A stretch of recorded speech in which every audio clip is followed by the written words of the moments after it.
Luxury beliefs are ideas and opinions that confer status on the upper classes while inflicting costs on the less fortunate.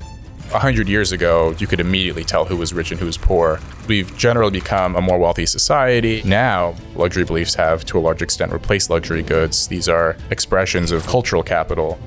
So if the conventional view is, it's good to have law enforcement, well, if you want to indicate that you're not a member of the unwashed masses, you say, actually, we should abolish police and reimagine how law enforcement works. We need to reimagine how we are creating safety. The believer is sheltered from the consequences of his or her belief.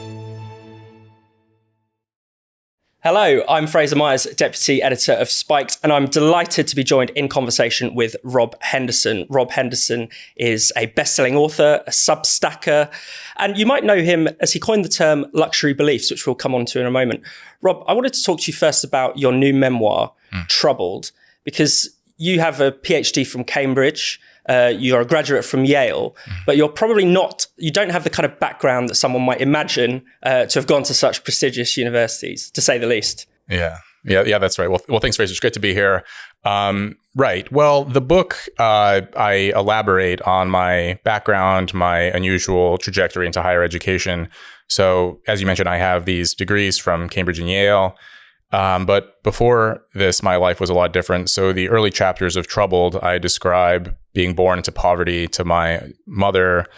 I grew up never knowing my father. And so my mother and I, we were homeless for a time in Los Angeles. We lived in a car. Eventually, we settled in this slum apartment in LA.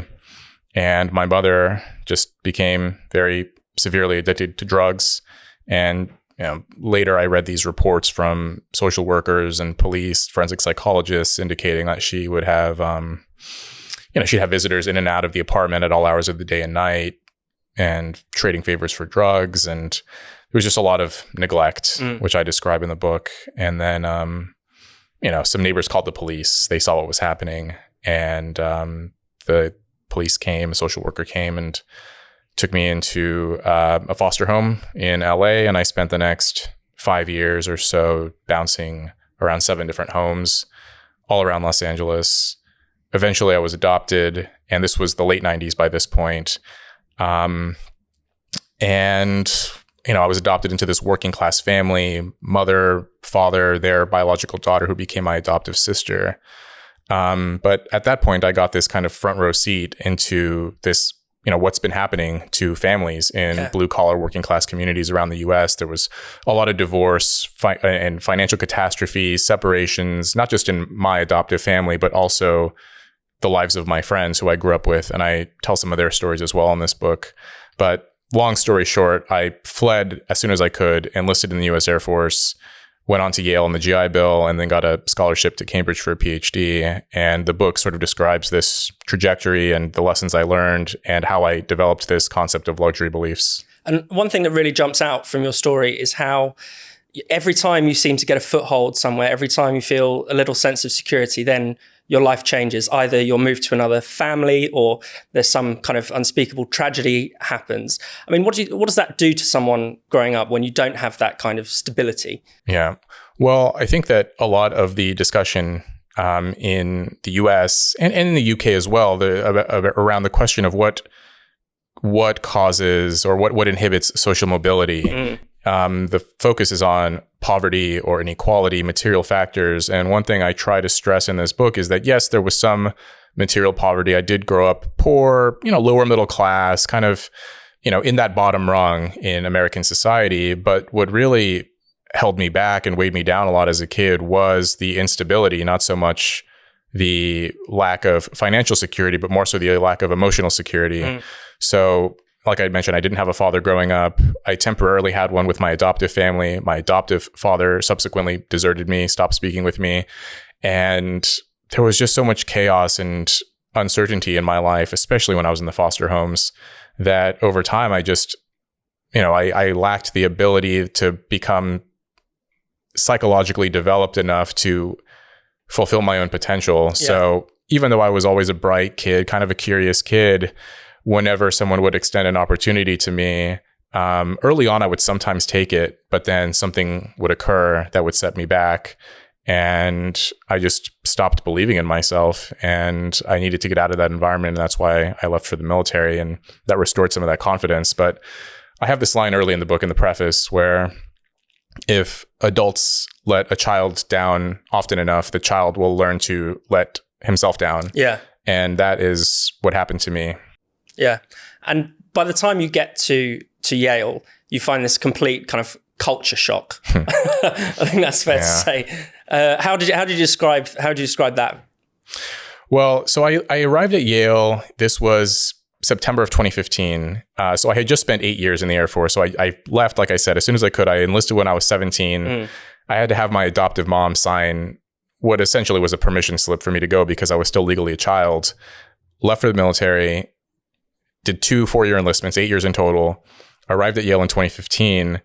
And I arrived right at this kind of inflection point. A lot of people will know the mid-2010s was this strange period in higher education of a lot of protests, demonstrations, students. This is kind of the birth of what people now call cancel culture or wokeness, this new wave of political correctness. So, I saw students calling for professors to be fired, challenging academic freedom of expression. I would hear unusual viewpoints that I'd never heard before around, decarceration, how we should shut down prisons, or how, we need to abandon this concept of monogamous marriage, and how, we should legalize all drugs. And it was just this very, I guess you could call it idealistic, but to me, it just seemed like impractical and almost sort of naive and foolish view of how society works. And so I would interact with these students and they would describe these opinions to me. And eventually I between those experiences, reading a lot about how social class operates and the sort of cyclical nature of status and how it's analogous to fashion and how, these beliefs, once they become fashionable and widespread, then the people at the top subsequently abandon those beliefs and move on to something else. And I saw this occurring in real time at Yale of people, this is where the Defund the Police movement came from. That idea originated in elite universities before we saw it spread later throughout the rest of the media and then to society. I saw the beginnings of that, and this is where the luxury beliefs idea came from. Luxury beliefs are ideas and opinions that confer status on the upper classes while inflicting costs on the less fortunate. And so the people who wield the most influence in society, who attend prestigious universities, who take degrees from those places and then move on to elite occupations with a lot of power and influence, and in terms of culture and policy, when they have bad ideas that spread throughout society, they are the least likely to incur the costs, and the rest of us bear the brunt of it. Yeah. And I wanted to talk about some of the sort of specific ideas. I mean, did the idea, for instance, of white privilege strike you as sensible when when you first encountered it? I mean, no, not really. So when I was in the foster homes in LA, most of my foster siblings were Hispanic and Black. There were a couple of white kids. It was very diverse, the foster homes. And then when I was adopted, I moved to this impoverished part of Northern California, in Tehama County, one of the poorest counties in the state. And it was mostly white, working class, some Hispanics, but there were it was just a lot of poverty. And the poverty mattered much more so than race or ethnicity. Yeah. And so I knew a lot of poor white people. And then when I joined the military, I knew sort of, working class, lower middle class white people who I served with. And then I get to Yale and people believe that you have this unique, special amulet of privilege because you're white. And none of it made sense to me because the students, I cite some statistics in Troubled. Yeah. There are more students at Yale from the top 1% of the income scale than the entire bottom 60%. And even the students of color at elite universities, by and large, come from upper middle class families. And so even ethnic minorities who attend these schools come from very privileged backgrounds. And so, but I found that it was the white students who were the most enthused about this idea of white privilege. And to me, there was this twisted kind of pride in it, or like this satisfaction of, I'm white and I'm privileged and it's so bad and how horrible. And yet there was this kind of, they were indirectly elevating themselves by talking about this, because you're not losing status by saying that you have this privilege. You're actually increasing your status even more by acknowledging it. Yeah. At least within the context of elite universities. And so all of it just felt very disingenuous to me.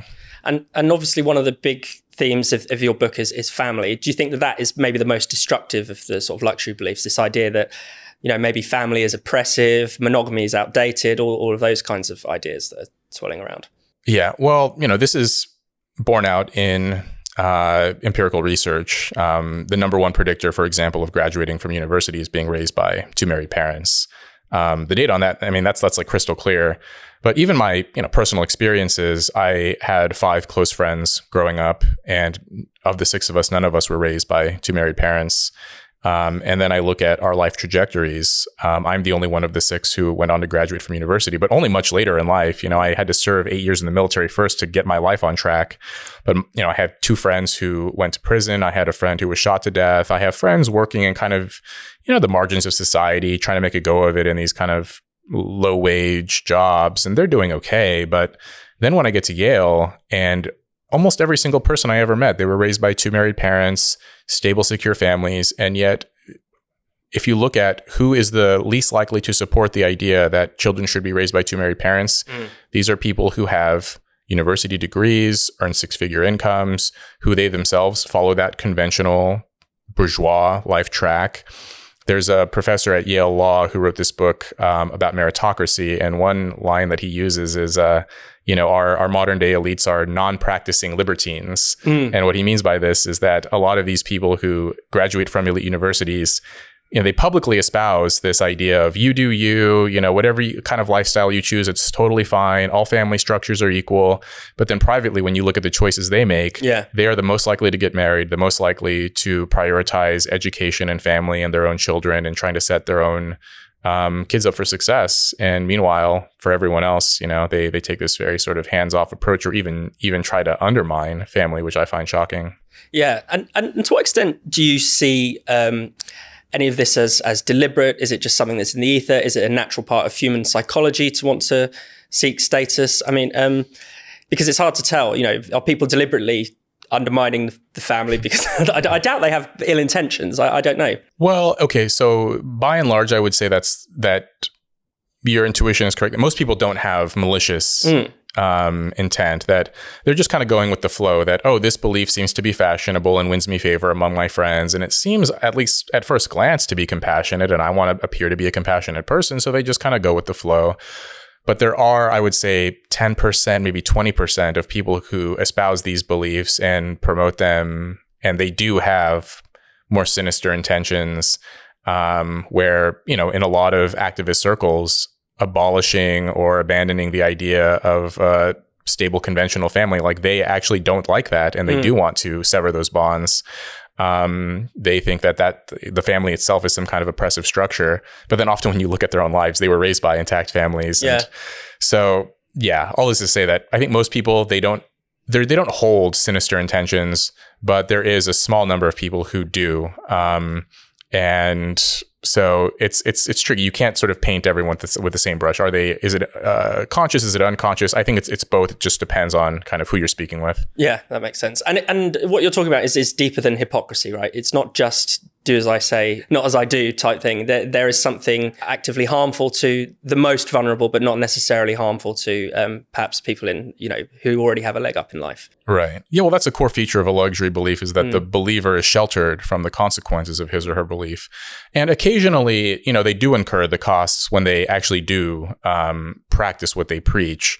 But one of the points I make in the book is that, if you have resources and education and social capital, all of these advantages available to you, even if you do indulge in novel relationship arrangements, you live in a polycule and you do drugs and you attempt to live in a dangerous neighborhood or something, the fact that you have all of these resources available to you means that even if you do try to live by these potentially destructive values, you're protected from a lot of it. You're not going to have you're not going to incur the same costs as people who are less educated and less fortunate than yourself.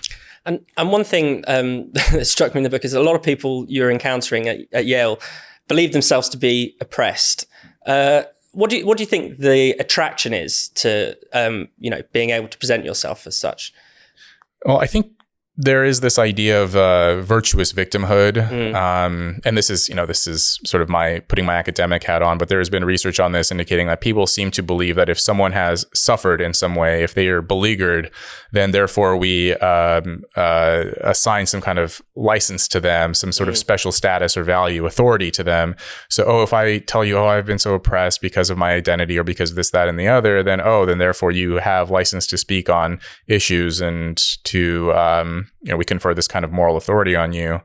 But the thing is, like, what I saw at Yale, people would attempt to sort of mine their own history and their own identity in order to co-opt the suffering of anyone who shares commonalities in terms of identity. So, if someone grew up materially well off and fortunate and so on, but they happen to be Hispanic or Black or a woman or what have you, then suddenly they can say, oh, well, people who looked like me decades ago underwent extreme prejudice and misfortune, and therefore you have to listen to me today, even though I've lived a very privileged life.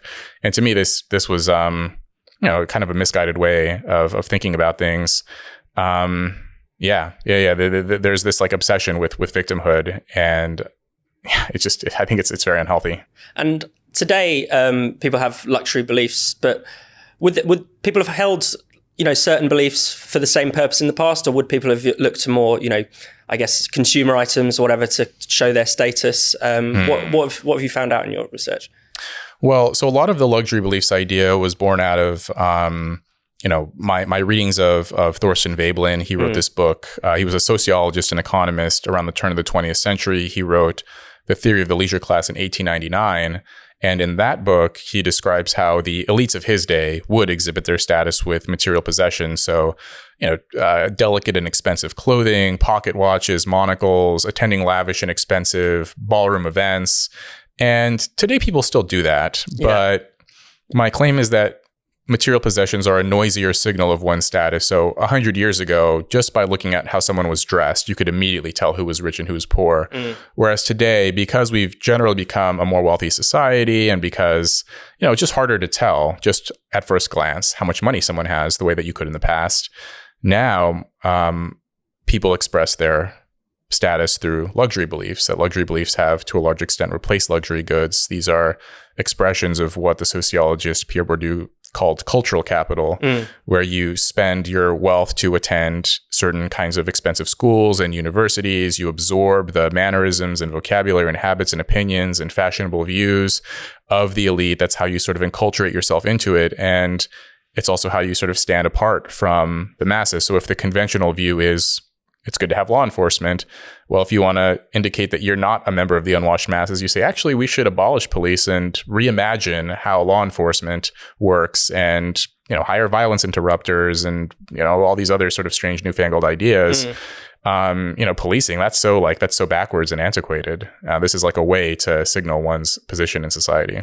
Yeah. And obviously a view like that, defund the police, presents itself as being caring, speaking on behalf of, particularly, racial minorities who might have been harmed by the police, but it sort of doesn't see the other side of it, where actually crime probably is, for people growing up in poor areas, is probably a bigger problem than police brutality. Oh, yeah. I mean, I cite survey data that throughout 2020 and 2021, when representative samples of Americans were asked, should we defund the police? It was the highest income Americans who were the most supportive of defunding the police. The lowest income Americans were the least supportive. And then when you just look at Democrats, so this is not a political issue. If you just look at Democrats, white Democrats were the most enthusiastic about defunding the police, and Black and Hispanic Democrats were the least supportive. And yet, a lot of prestige media and cultural elites, they will appoint sort of members of these communities who they themselves often went to elite universities and claim to speak on behalf of these oppressed groups. And so we spend a lot of time listening to these activists, but very few of us will actually go into those communities and try to listen and look at the survey data. What do people actually want? Crime increased, violent crime. The primary victims, the violent crime increase.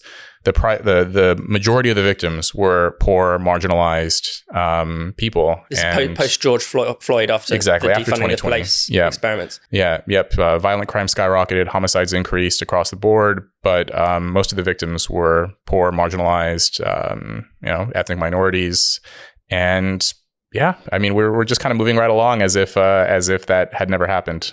Yeah, actually, that's a good point. I was going to bring it up.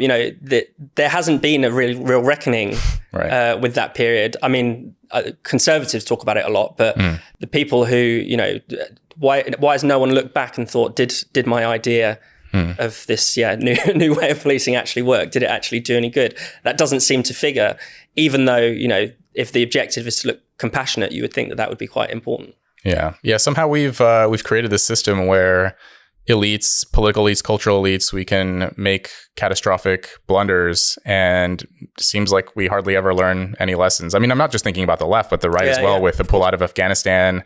That was a Republican led idea, and I don't think we learned anything from that either. We're just, it's nice to be at the top. I wrote a little bit about this on my Substack about the Harvard president Claudine Gay. Oh yes, she resigned, and this was seen as kind of a reckoning for her. But she still gets to keep her position at Harvard as a professor, and she's making $900,000 a year. And I'm like, that's what failure looks like for elites is, you stepped down from your presidency, but you're still making almost $1 million a year as a professor.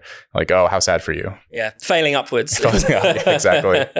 Definitely. And are some of these things cyclical? I mean, obviously, we do want to challenge these ideas politically through debate, but would there also come a point where, for instance, if these views became unfashionable, if, say, working class people started taking them up, I doubt that they will, but is there a possibility that they think, I can't be associated with that view anymore because it's not at the cutting edge of what seems to be radical? Yeah, I think there is this kind of cyclical nature where a belief starts at the top and then it spreads down, and, in the same way that if during Fashion Week they debut a new item, new possession, and then people imitate that, and it becomes more available at your local department store, then that's not cool anymore to wear. I think opinions work in a similar way. I think there are some opinions that truly are kind of beyond the pale, like the defund the police thing. I don't think that'll ever catch on with normal people. But there are other opinions. I think. Something like marijuana legalization, I think that arguably is one. There are probably others as well, where over time, once a belief is widely adopted and kind of passé, then cultural elites will move on to something else. Yeah. So normal people are our saviors, potentially. Maybe. Hope lies in the process. Well, yeah, exactly. I think in some ways, they are kind of a moderating force. So definitely. Rob Henderson, thank you very much. Thanks, Fraser.